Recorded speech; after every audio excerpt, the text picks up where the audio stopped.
বিরতির পর আবারও স্বাগত।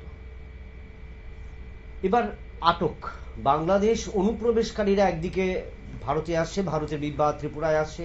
এবার কিন্তু ঘটে গেল বা অন্যরকম ঘটনা যে সিমনা বিধানসভার ঈশানপুর গ্রাম পঞ্চায়েতের নন্দলাল দাসপাড়ায়, এই পাড়াতে সীমান্তের কাঁটাতার সংলগ্ন এলাকায় চোরের দল বা তাণ্ডব চালায় এবং বিগত কয়েক দিন ধরে বা কয়েক মাস ধরে কিন্তু সেখানে অভিযোগ উঠেছিল যে বাংলাদেশ থেকে চোরের দল এই ভারত ত্রিপুরায় ঢুকছে এবং ওই সমস্ত এলাকাগুলিতে চুরি চামারি করে বা চুরি সংগঠিত করার পর তারা কিন্তু ফিরে যাচ্ছে।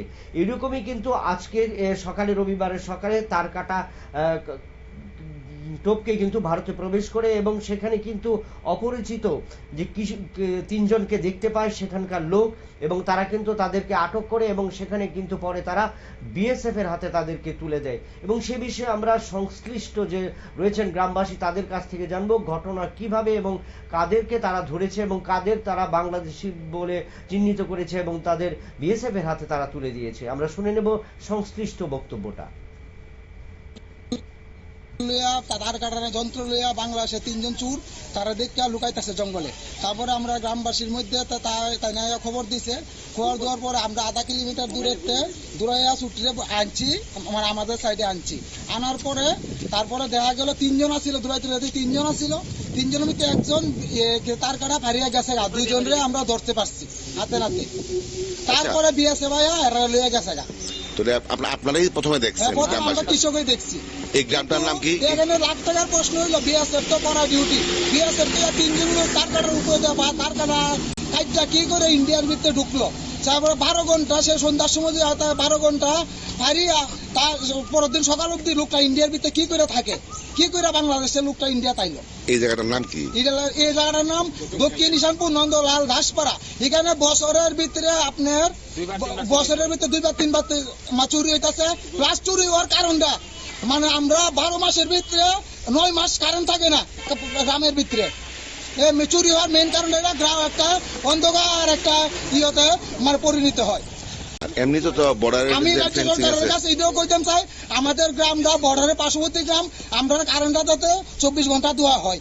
এই চুরি হওয়ার মেইন কারণ হইল আমরা 9 মাসে কারেন্ট পাই না বছরে। মানে কারেন্টের অফিসের কারেন্টের লোক আইলে মন্ত্রী আইনি কারেন্ট ঠিক করবো, তারা এই অজুহাত দেখাইতেছে আমরা।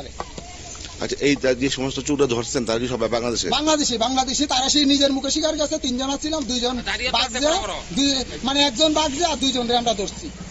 যে ভাগছে তারা কি বিএসএফ এর সামনেই ভাগছে? হ্যাঁ বিএসএফ এর সামনে। বিএসএফ এটা হই লাগি আছে গা।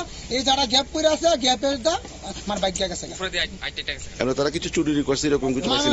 চুরি করছে নি অবনতি তো রাত্রে পোয়াইছে, অনেক খবর আইছে না মানে চুরি হইছে না হইছে। আপনার নাম? আমার নাম সমরজিৎ দাস। এখনো চুরগুলারে কই রাখছেন? চুরগুলো এখন বিএসএফ এর নিচে গা, বিএসএফ এর হাতে আছে। আপনারা দেখলেন ঈশানপুর গ্রাম পঞ্চায়েতের নন্দলাল দাসপাড়ায় এলাকাবাসীদের অভিযোগ যে সেখানে দুটো অভিযোগ উঠে এলো। একদিকে হলো তাদের সন্ধ্যের পর বিদ্যুৎ থাকছে না, অর্থাৎ অন্ধকারে থাকতে হচ্ছে।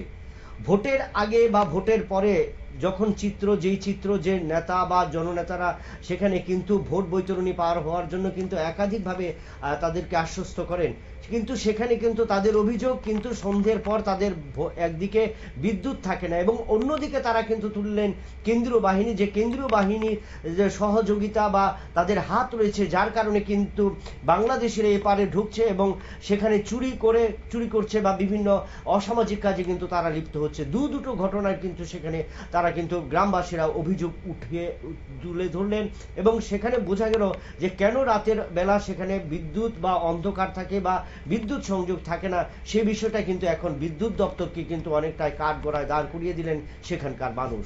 আবারও একটু নিয়ে নিচ্ছি ছোট্ট বিরতি, সঙ্গে থাকুন নিউজ ভ্যানগার্ড।